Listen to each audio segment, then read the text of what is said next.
Hi, everyone. Thank you so much for joining the podcast today. I'm here with Niklas Adamsson, who is the COO of Envirotainer. Hi, Niklas. Thank you so much for coming on today. Thanks, Brielle. It's a pleasure being here.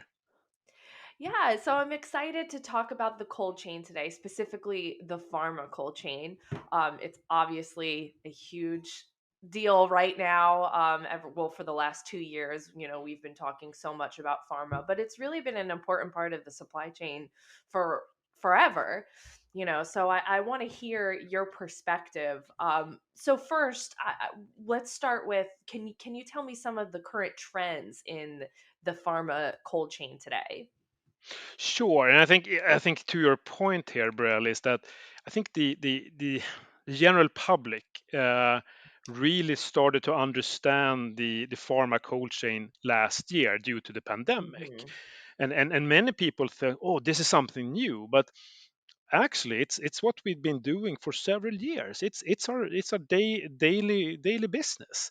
But of course the last year was a huge year for the pandemic and the vaccine distribution, but in overall the general trends for the industry, I would say sustainability is of course one of the strategic agenda points for all companies, which it should be.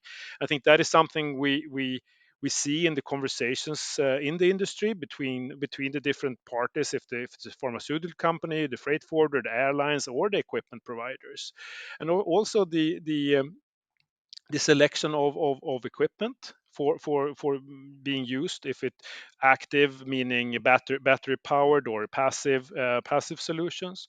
And I think also with the last year's development from the vaccine, of course, but also from cell and gene and clinical trials, and now with mRNA vaccines, is that the different temperature requirements, because we have the pharmaceuticals which is being shipped in controlled room temperature, meaning 15 to 25 C.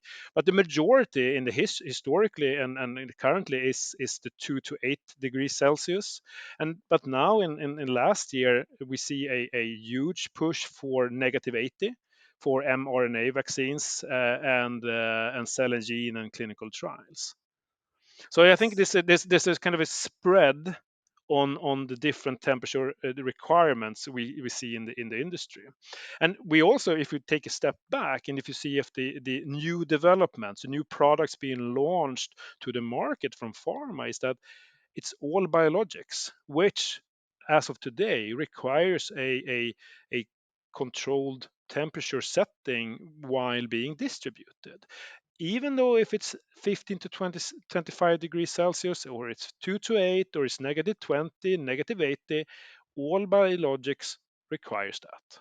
And then, of course, depending on how much stability data which is provided for that specific drug or vaccine, the type of equipment being used can then, of course, be adjusted. So you're saying that one of the trends happening right now is obviously temperature's a huge, the number one thing in the cold chain, but you're saying the actual temperature requirements are changing?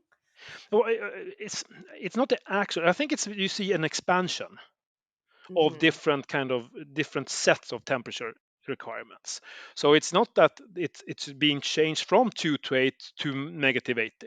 It's more of more of that the different settings are expanding. So you have more volumes being shipped negative 80 than you had in the past. So it's more diverse in terms of which requirements you have to manage.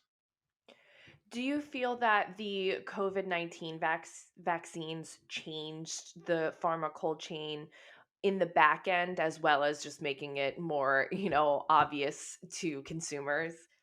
Well, I think that's one of another trend actually is the collaboration in the supply chain. We all know how the global supply chains, in a way, are disrupted. Sea freight is well, the long lead times for sea freight, the queues waiting at harbor.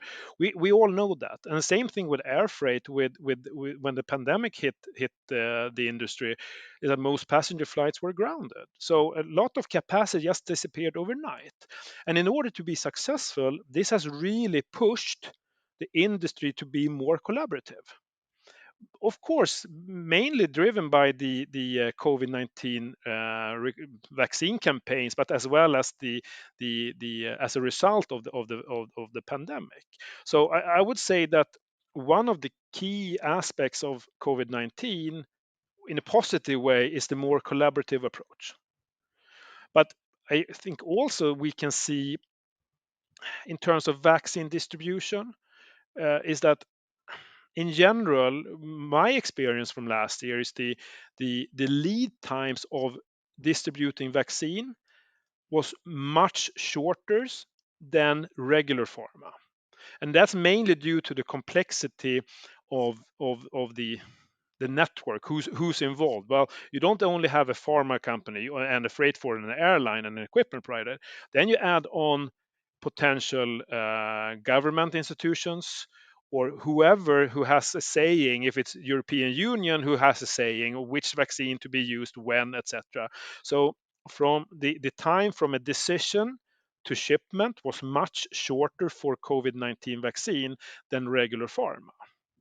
So Right. so it's been 2021. I think most people in cold chain, pharma cold chain, will look back as a very stressful year because it was always, everything was in a hurry while capacity was scarce. So it was a very, very interesting and rewarding year because we as an industry provided a huge contribution to the society, which I, as part of this industry, is extremely proud of. Also, I think another part of the how the COVID-19 vaccine distribution changed the industries, I think we see more volumes being transported to more remote countries because we know that manufacturing of vaccine or pharma is kind of, you have a few pharma production clusters in the world. You have in the US, you have in the Europe, you have a few in Asia, but COVID-19 vaccine needed to be distributed all over the globe at the very same time. So the distribution patterns, I would say, was a little bit different from the regular distribution patterns because everyone in the world has the right to be vaccinated. So I think that was really one of the key aspects of all of the vaccine distribution campaigns as well. So, in terms of all of pharma instead of just the vaccines, uh, I know that it's been quite a rough couple of years, not just for the pharma industry, but for all industries in terms of the supply chain. And I recently covered a study that said, that was from doctors, that said, our patient care has been affected from all the disruptions going on in the supply chain. But I know that, like, even before it's been widespread news, we were leading up to this point. There's been issues, especially in the pharma supply chain, for a long time. So, what is the state of that right now? I think it's two parts of it actually, Brielle, because one thing we saw, I don't have any actual numbers on it, but the overall trend is with the pandemic hitting the world, some of the treatments slowed down in terms of volume because many people didn't go to the doctor because, well, you were supposed to keep Hmm. yourself isolated. So some people did not get the treatments they maybe should have taken. And I think we see now with the world opening up more and more every day, we see a kind of, I wouldn't say a backlog, but we see that the volumes being transported is really ramping up and quite fast as well. And that, from the perspective of having disrupted supply chains, fully understand because we all know how sea freight is today. We all know that air freight capacity is very, very scarce. And that comes back to what I think will be a key success driver moving forward is the collaboration we learned in during the pandemic. How do we take that in the future, no matter we have a pandemic or not? Because capacity is something finite. It's you have a number of airplanes, you have a number of containers moving pharma, but it's a matter of how do we collaborate in the best way in order to maximize the utilization of the existing equipment and the existing capacity. So it's about, I think one of the things moving forward is the collaborative approach which we learned during the pandemic. Hmm. So you feel like we're on an upward turn now. We're getting it. I think so. I, yes, we are. While we see that volumes of pharma being shipped is increasing because the world is opening up again, as well as manufacturing of pharma, as well as patients getting their treatments. Especially, and I think that's the key, that not only vaccine but also the pharma for chronic diseases such as diabetes or arthritis. Everyone needs their medicine, no matter. And there's there will always be a need for global distribution of pharmaceuticals and vaccines. I was glad to see during the worst of the shutdowns, a lot of experts were worried about the availability of necessary medications, for chronic illnesses Yeah, and things that have nothing to do with the pandemic but need to keep people alive. But I think the industry came together and made sure that that didn't happen. It could have been so much worse, and just having to wait a little bit longer lines and longer times on the phone is so much better and not as big of a deal as it really could have been. So I was very proud to see that. But I want to shift gears and talk about technology a little bit, because obviously technology is huge when it comes to temperature control, temperature monitoring, visibility, and just seeing how much product we have and where it is really important right now. What future technology is likely to be adopted in the pharma cold chain? I think it's of course, me being an engineer, I love technology, and it's kind of it's very close to my heart, and I'm happy you asked this question, Brielle. And I think the one of the most important pieces to the puzzle is connectivity, meaning that all shipments are monitored real time during throughout the supply chain, because we are distributing, shipping highly value critical pharmaceuticals, which are sensitive to temperature excursions. And it's extremely important that we have the ability to intervene if something goes wrong.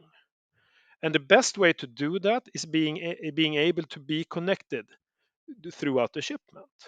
Because by doing that, we can have control towers, global control towers, picking up alarms during shipment when no one is around, so we can take actions to make sure that the shipment and the integrity of the product is secured, because that is a huge benefit for the whole supply chain. As well as we all know, the coming back to the disruptions in the supply chain is the autonomy of, because we are talking about temperature, and you need energy to keep the temperature at the right level during the whole shipment. And we really are as an industry striving to provide more autonomy for the equipment throughout the shipments, so you don't have, if you're using a dry ice solution, that you don't have to replenish dry ice during the shipment, or if it's a battery driven solution, that the energy you bring with you is sufficient to manage any disruptions, delays during the shipment. And coming back, reconnecting with the connectivity piece of it, everyone is talking about data. Yes, data there and data here. It's of course it's a key to success moving forward, because I think we can learn so much from taking the data which we collect during distribution, because a shipment may start in a very warm country, transit in a very cold country, and then end up in a very warm country again, or vice versa. It starts in Canada, during wintertime is going to be pretty cold. We all know that. It may transit in, I don't know, Dubai, which may be quite warm at the same time, and end up in Australia. So each shipment, because we're talking about global distribution, it's not local distribution. We talk about global, and we have different uh, weather zones which we are going through in each shipment. But taking the data we collect during shipments is a very good enabler for understanding the risk exposure. Because coming back to what is our main purpose? Well, our purpose is to deliver pharmaceutical without compromising the integrity of the product. So utilizing the data collected, we can learn so much more and take actions to minimize any potential risks. I love that, and yeah, visibility and data is a huge part of all of the supply chain. So it's definitely going to be around for a long time. It's integrating itself in the actual like core of the Yeah. supply chain now.